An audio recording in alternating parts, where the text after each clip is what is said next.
Hello and welcome to your own channel Teaching Eva.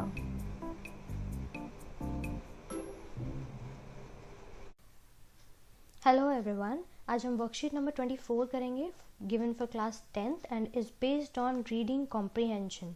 यहाँ पर आपको एक पोएम दी गई है, that is an unseen poem. ये पोएम आपकी बुक में से नहीं है। Read the following poem by Rabindranath Tagore.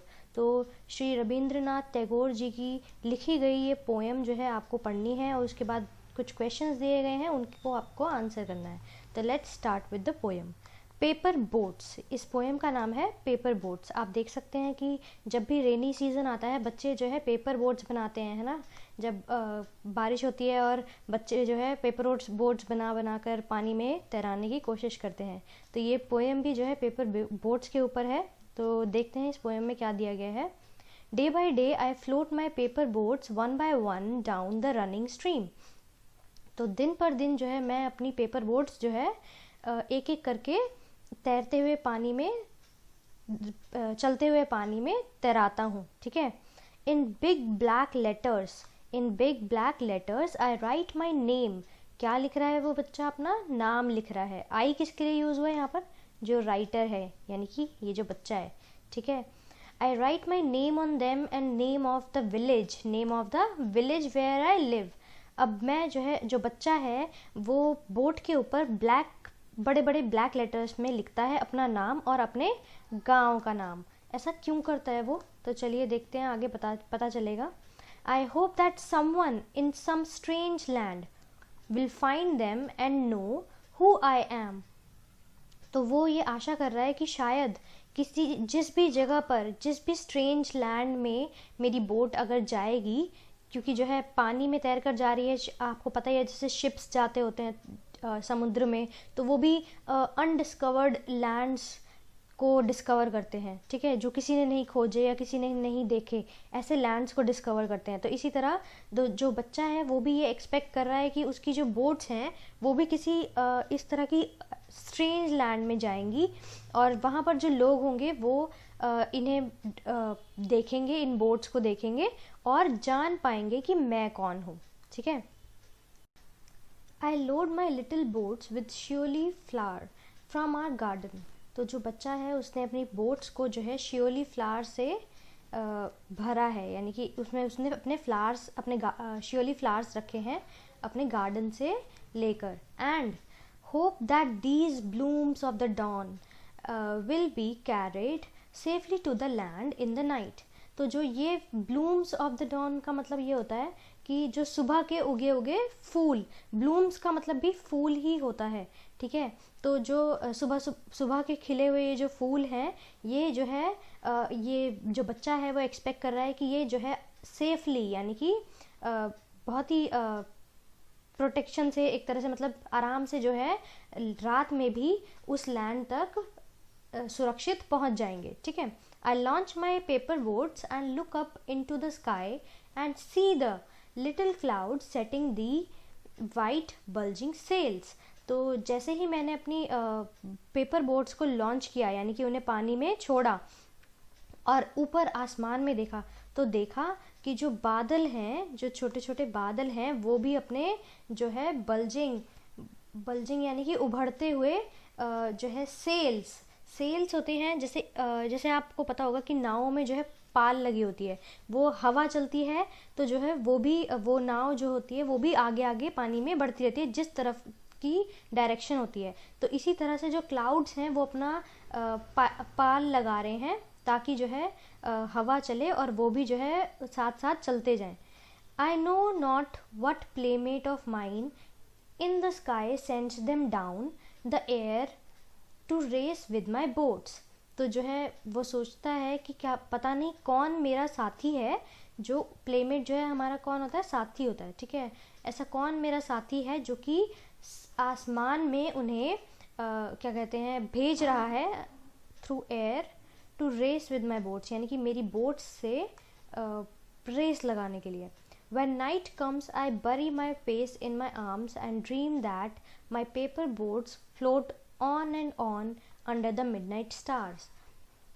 जब रात होती है तो मैं अपना चेहरा जो है वो छुपा लेता हूँ अपनी आर्म्स में और सपने देखता हूँ कि मेरी जो पेपर बोट्स हैं वो तैरती ही जा रही हैं अंडर द मिडनाइट स्टार्स, यानी कि रात के जो तारे निकल रहे होते हैं उनके नीचे भी मेरी जो रात होने के बाद आधी रात को जो है जब तारे निकल रहे होते हैं तो तब भी मेरी जो बोट्स हैं वो तैरती ही जा रही हैं। ठीक है, नेक्स्ट है the fairies of sleep are sailing on them. तो जो बोट है उसके ऊपर कौन तैर रहा है? According to the child's dream जो फेरीज हैं, फेरीज कौन होती हैं? परियां। तो नींद की जो परियां हैं वो उसके ऊपर सेल कर रही हैं, उस नाव में सवार हैं। And the lading is their baskets full of dreams. और जो लैडिंग है, लैडिंग होता है एक तरह से जो भी सामान वो अपने साथ कैरी कर रही हैं, जो जब हम शिप पर चढ़ा जाता है तो जो भी सामान हम कैरी कर रहे होते हैं एक तरह से हमारा जो लगेज होता है वो उसे लैडिंग कहा गया है यहाँ पे। तो जो फेरीज हैं उनकी लैडिंग क्या है? Baskets full of dreams. तो उनके पास टोकरियाँ हैं फुल ऑफ ड्रीम्स, सपनों से भरी हुई। ठीक है, तो आई होप आपको पोएम समझ में आ गई है अच्छे से। अब हम क्वेश्चंस पर चलते हैं। Choose the correct answer and fill the blanks. तो यहाँ पर आपको एक करेक्ट आंसर चूज़ करना है और ब्लैंक्स को फिल करना है। ठीक है, तो यहाँ पर आपको ब्लैंक्स दिए गए हैं सेंटेंसेस में और 4 ऑप्शंस दिए हैं जिसमें से आपको आंसर चूज़ करना है। कॉपी में करते टाइम आपको पूरा सेंटेंस लिखना है और ब्लैंक की जगह पर राइट आंसर को लिखना है। ठीक है, तो फर्स्ट देख लेते हैं। The child floats dash in the stream. तो बच्चा जो है पानी में यानी कि बहते पानी में क्या चला रहा है? Paper boats. ठीक है, ये आपकी पोएम का नाम भी है। नेक्स्ट है the child rights the name of dash on the paper boats. तो बच्चा किसका नाम जो है पेपर बोट्स के ऊपर लिखता है? एक तो वो अपना खुद का नाम लिखता है और दूसरा अपने विलेज का नाम लिखता है। तो ऑप्शंस में देखते हैं कि सही ऑप्शन क्या है। पहला ऑप्शन है village, school, sister and friend. तो यहाँ पर करेक्ट आंसर होगा village. The child hopes that someone in dash will find the paper boats. तो चाइल्ड जो है क्या आशा लगा रहा है कि कहाँ पर जो है किसी को जो है मेरी पेपर जो बोट्स हैं वो मिलेंगी। तो वो था स्ट्रेंज लैंड, किसी अलग सी जगह पर जो है किसी अलग से क्षेत्र में, स्ट्रेंज लैंड जिसको हम नहीं जानते, तो वहाँ पर जो है जाकर उसकी पेपर बोट्स किसी ना किसी को ज़रूर मिलेंगी। The child fills, next question है the child fills dash flowers in the paper boats. तो बच्चा जो है कौन से फ्लावर्स पेपर बोट्स में डालता है? रोज, जैस्मीन, लिली या शियोली। तो shiuli is the right answer. Next is question number 5। Dash in the sky will set the sails for the boat according to the child. तो बच्चे ने जो है एक कंपैरिजन किया था कि जैसे जैसे जो ऊपर जो मेरा प्लेमेट बैठा है वो जो है जैसे उसके बादल आगे आगे जाते जाएंगे वैसे वैसे मेरी बोट्स आगे जाती जाएंगी, है ना। क्योंकि बादल चलेंगे, हवा चलेगी, तो उसी वजह से उसकी बोट्स भी आगे आगे चलती जाएंगी। तो यहाँ पर क्या है ऐसा आसमान में जिसकी वजह से जो उसकी बोट्स हैं वो आगे आगे चलती जाएंगी? क्योंकि उसने ये कंपैरिजन किया था ना कि जो क्लाउड्स हैं वो उसकी बोट से रेस लगा रहे हैं, है ना। तो यहाँ पर जो है क्लाउड्स आंसर आएगा। ठीक है, नेक्स्ट है question number 6। When the night time comes the child wants the paper boats to float under. जब रात होगी तो बच्चा जो है अपनी पेपर बोट्स को किसके नीचे तैरते हुए जो है सोचता है? तो रात में क्या होता है? स्टार्स होते हैं ना, तो स्टार्स आएगा यहाँ पे आंसर। ठीक है, नेक्स्ट है according to the child dash are sailing in his paper boats. तो बच्चे के अकॉर्डिंग कौन उसकी पेपर बोट्स में जो है सवार था? कौन उसकी पेपर बोट में सैर कर रहा था? कौन था देखते हैं। फ्रेंड्स, टीचर्स, सोल्जर्स या फेरीज। तो हमने पढ़ा था ना फेरीज जो है उसकी पेपर बोट्स में वो सवार है। ठीक है, नेक्स्ट क्वेश्चन है the title of the poem is. The title क्या होता है? हेड, जो भी हम पोएम को नाम दिया जाता है, जैसे कि मैंने आपको स्टार्टिंग में बताया था, ये जो है टाइटल है आपकी पोएम का। तो जो टाइटल है वो क्या है? Paper boats. तो अब देखते हैं हमें ऑप्शंस क्या दिए गए हैं। हमें ऑप्शंस दिए गए हैं paper boats, clouds, strange land, fairies of sleep. तो यहाँ पर सही आंसर होगा पेपर बोट्स। नेक्स्ट क्वेश्चन है a word from the poem that means the same as things carried in a ship.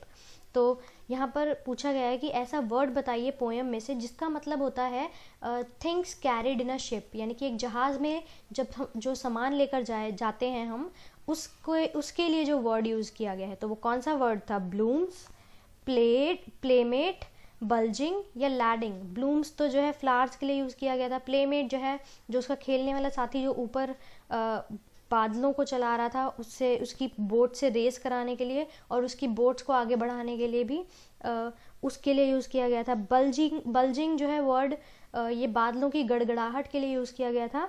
तो ये जो लास्ट वर्ड है लैडिंग, ये जो है यूज़ किया गया था फेरीज के सामान के लिए जो कि वो शिप में लेके जा रही हैं। ठीक है, लास्ट क्वेश्चन है question number 10, in which season do you think the child is floating the paper boats. तो कौन सा मौसम है जिसमें जो है बच्चा पेपर बोट्स को फ्लोट कर रहा है? तो summer season, winter season, rainy season या ऑटम सीजन। तो यहाँ पर आंसर आएगा रेनी सीजन। तो आई होप आपको ये वर्कशीट बहुत ही इजी लगी होगी। इस तरह की क्वेश्चंस आपके पेपर में आते हैं जहाँ पर आपको अनसीन पोएम दी जाती है और आपको उसके ऊपर बेस्ड क्वेश्चंस करने होते हैं। So I will meet you in the next video. Till then, don't forget to subscribe Teach and Give Up.